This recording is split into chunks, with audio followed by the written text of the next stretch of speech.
LG전자는 작년에 굉장히 많은 변화들이 있었습니다. 그동안 고전에 면치 못했던 휴대전화 사업부를 과감하게 접고 전장 쪽에 있어서의 매출이 점점 더 늘어나는데 오늘 증권사에서 나온 보고서들을 보면은 여기에 대한 방점을 두고 있습니다. 벌써 10% 점유율을 넘어선 혹은 아직은 10% 점유율밖에 되지 않은 양쪽으로 엇갈릴 수 있는 뷰 가운데 주가는 벌써 10만 원 선을 훌쩍 넘어섰습니다. 오늘 LG전자 관련한 이야기 나눠볼 텐데요. 인포스탁 데일리 김종유 전문위원 함께합니다. 위원님 어서 오세요. 안녕하십니까? 네, 반갑습니다.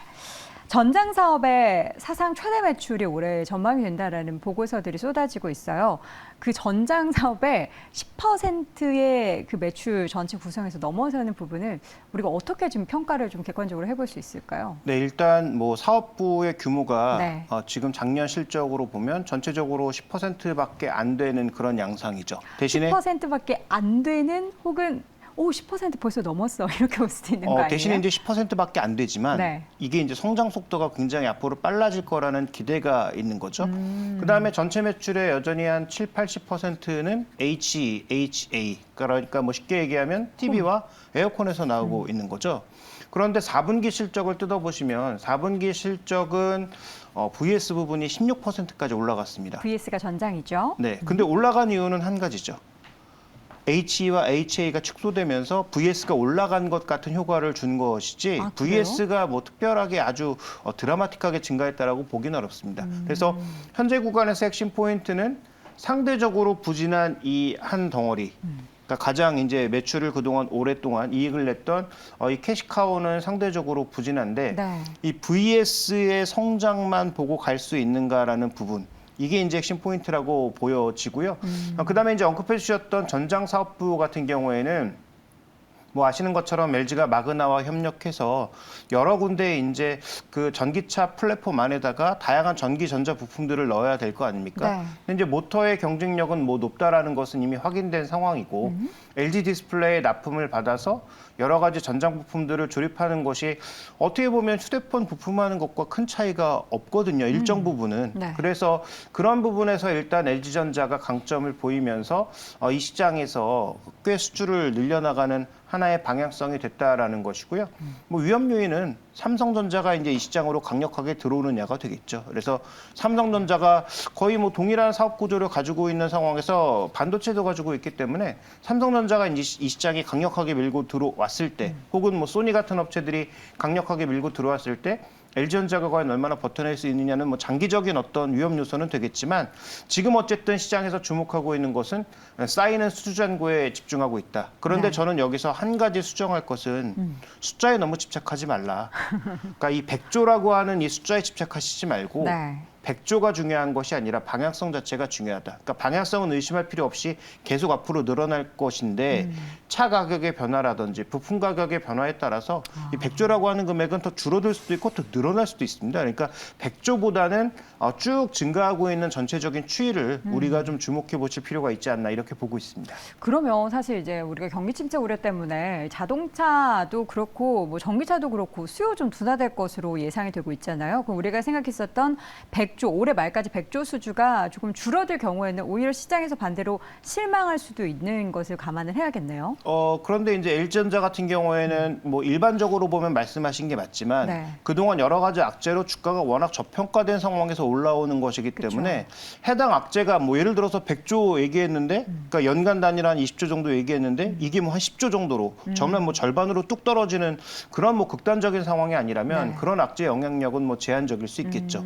다만 그렇다고 하더라도 지금 HA와 HE, 그러니까 그 홈엔터 부분, 그러니까 TV 부분과 예를 들어서 에어컨 부분에서 큰 실적 호전이 없는 가운데 만약에 이쪽의 성장도 둔화되는 양상이 더불어서 나타나게 되면 이건 부담일 수 있습니다. 그래서 저는 이 LG전자의 핵심 포인트는 우리가 생각하는 목표 주가, 오늘 증권사에서 나온 그 해당 목표 주가까지 가려면 두 가지가 같이 가야 된다.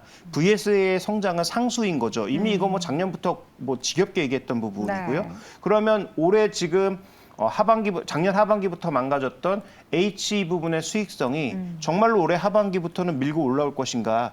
여기에 우리가 이제 초점을 맞춰서 봐야 이 LG전자의 좀 본질을 볼 수 있다. 이렇게 저는 판단하고 있습니다. 근데 자동차도 물론 경기 침체 영향 받지만 그 가전제품 같은 경우에도 우리가 뭐 TV, 에어컨 이런 거 경기도 안 좋은데 이자 많이 내야 되는데 몇백만 원씩 지출하는 거 부담스러워서 좀 덜 사자라는 분위기가 있다라고 하잖아요. 네. 그러면은 우리 위원님께서 말씀해 주셨던 것처럼 두 개 다 성장을 같이 하기는 좀 지금 어려운 환경 같은데요. 네, 일단 두 가지를 봐야 되겠죠. 말씀하신 부분이 금리가 이제 높은 금리가 유지되면 맞는데 네.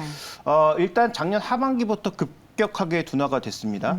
그러면 YOY로 봤을 때는 하반기에는 회복될 수도 있죠. YOY로. 네, 그렇죠. 작년부터 이제 급격히 떨어지기 시작했으니까 네. 올해 예를 들어서 만약에 그렇게 많이 팔리진 않았지만 YOY로 비교해 봤을 때는 지난 3분기보다는 좋아질 가능성도 있지 않겠습니까? 네. 그러니까 시장이 지금 베팅은 거기서 하고 있는 것이고 문제는 경기보다는 2020년과 2021년에 너무 많이 팔린 거죠. 그러니까 이때 그 코로나 수요로 인해서 소위 팬데믹 수요로 인해서 뭐 TV나 이런 것들이 뭐 가전제품들이 너무 많이 팔렸기 때문에 그와 관련돼서 내구재라서 보통 3년 이상은 쓰는데 네. 그러면 지금 뭐 2, 3년밖에 지나지 않은 현 시점에서 또 살 것인가? 아니면 정말 또 살 만큼 신규 수요를 폭발시킬 만큼의 뭔가 변화가 제품이. 생기는가라는 것을 살펴봤을 때는 글쎄요. 지금 OLED TV가 좀 뭐 늘고 있다고는 하지만 과연 그렇게 폭발적인 수요는 아니기 때문에 언급하신 질문에 답을 드리자면 일단 3분기 YOY로 봤을 때 일정 부분 회복은 가능하지만 그것을 시장에서 어떻게 평가할 것인가. 정말 폭발적인 성장인가? 아니면 제한적인 성장이라면 이 종목의 밸류를 어디까지 보는 게 합리적인가? 결국은 그 문제로 귀결될 것 같습니다. 네. 앞서 잠깐 언급해 주셨던 LG 마그나 같은 경우에는 실적 관련해서 LG전자에 얼마나 뭐 영향을 미친다고 우리가 해석을 해볼 수 있죠? 네, 일단 뭐 독립법인이기 때문에 이것이 이제 실제로 이익에 미치는 영향은 뭐 상대적으로는 좀 제한적으로 봐야 되겠죠. 그래서 이제 뭐 연결이익으로 잡히게 될 텐데 뭐 이쪽에 지금 수주가 얼마만큼 폭발적으로 증가하고 있는지는 명확하게 판단하기는 어렵습니다. 네. 다만 이제 제가 들어오기 전에 마그나 주가를 봤더니 최근에 급락했더라고요. 그 이유는 실적이 어닝 미스가 났기 때문에 급락했는데 뭐 독립법인이라서 LG 마그나의 실적이 안 좋았다 이렇게 보긴 어렵겠지만 지금 전 세계 자동차의 전반적인 상황이 뭐 좋지 않은 것은 분명해 보인다. 또 하나 실적이 나쁜 종목에 대해서는 뭐 시장이 좋아지고 있지만 그렇게 긍정적인 흐름을 내지는 않고 있다라는 것도 더불어서 살펴봐야 되겠죠. 그래서 네. 저는 앞으로 LG 마그나가 잘 될 것이라고 예상을 하는데 오늘 가장 특이한 점 한 가지를 꼽아보자면 저는 이걸 꼽고 싶습니다. LG전자가 오늘처럼 이렇게 급격한 반등을 보일 때 항상 동반했던 뉴스가 있죠. 뭐요? 애플카 뉴스를 끼고 항상 강세를 보였고 실제로 뭐 이렇게 뒤집어 보면 그게 아직은 가능성 없다는 얘기가 나오면서 다시 내려왔거든요. 근데 오늘 그런 뉴스가 없이 순수하게 VS 부분의 성장성만으로 일단 반응했다라는 측면에서는 뭐 상대적으로는 저는 더 긍정적일 수 있다라고 보고 있는데 다만 이제 언급해 주셨던 이 LG 마그나 부분의 성장은 좀 더 우리가 숫자로 확인해야 될 부분이 좀 있는 것 같고 그다음에 이제 LG 마그나의 또 하나의 모회사라고 할 수 있는 최근에 마그나 인터내셔널은 실적이 그렇게 잘 나오지는 않고 있다라는 것도 더불어서 참고해 보실 필요가 있습니다. 올해는 뭐 전장 부분에 대한 기대감이 있지만 가전까지 같이 끌어올릴 수 있을지 여부는 좀 더 하반기까지 지켜봐야 되는 거고 그럼 우리가 좀 장기적인 관점에서 내년에 대한 기대감도 증권가에서 좀 나오고 있는 것 같더라고요. 우리 위원님은 어떻게 보십니까? 네, 일단 저는 우리가 너무 장기적인 전망을 지금 가져갈 수가 없는 게 변수들이 너무 많기 때문에 그 변수들을 일률적으로 다 어떤 기업들에게 동일하게 적용하기는 어렵다. 네. 대신 이 LG전자는 그동안 밸류가 워낙 여러 가지 악재로 저평가되어 있어서 긍정적인 부분도 반영된 것이 없다는 것이죠. 네. 그러면 핵심 포인트는 아까 이제 전문가분께서 언급해 주신 것처럼 LG전자는 항상 1분기 실적이 가장 좋았거든요. 그러면 1분기 실적이 대부분 부진했다라고 하는 HE 부분의 실적을 바탕으로 얼마만큼 나올 건가.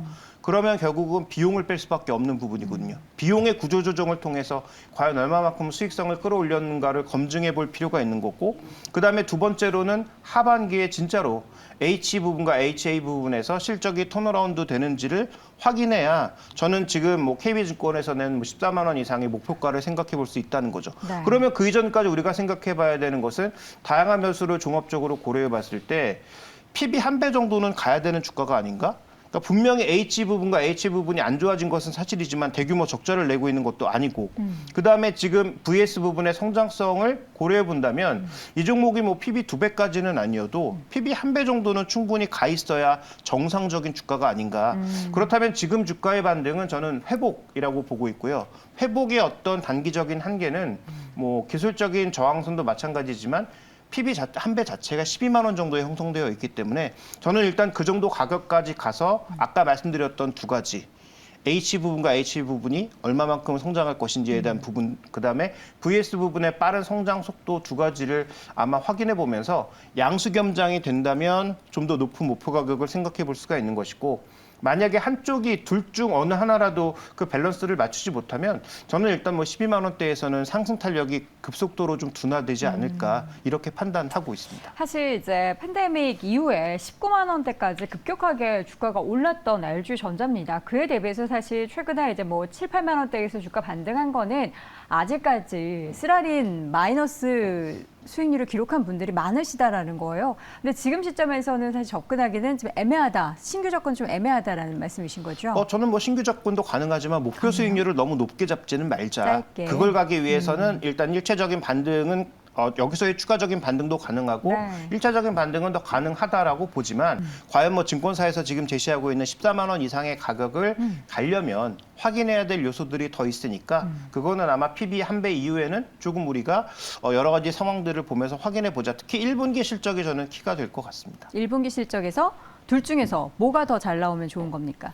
둘 다 일단 성장해야 되는 겁니까? VS보다는 저는 H 부분의 가전. 실적이 더 중요하다고 보고 있습니다. 가전 쪽에서 뭔가 작년 혹시 YOY로 얘기하시는 겁니까? YY는 분기- 분명히 축소되죠. 작년 1분기 좋았기 때문에 네네. 당연히 축소될 수밖에 없는데 시장이 예상했던 것보다 덜 축소되거나 축소됐다고 하더라도 비용을 대폭 줄이면서 네. 만약에 영업이익이 생각 외로 잘 나온다면 그러면 저는 뭐 12만 원 이도 충분히 생각해 볼 수 있는 그런 상황이 올 수 있다. 이렇게 보고 있습니다. 네, 알겠습니다.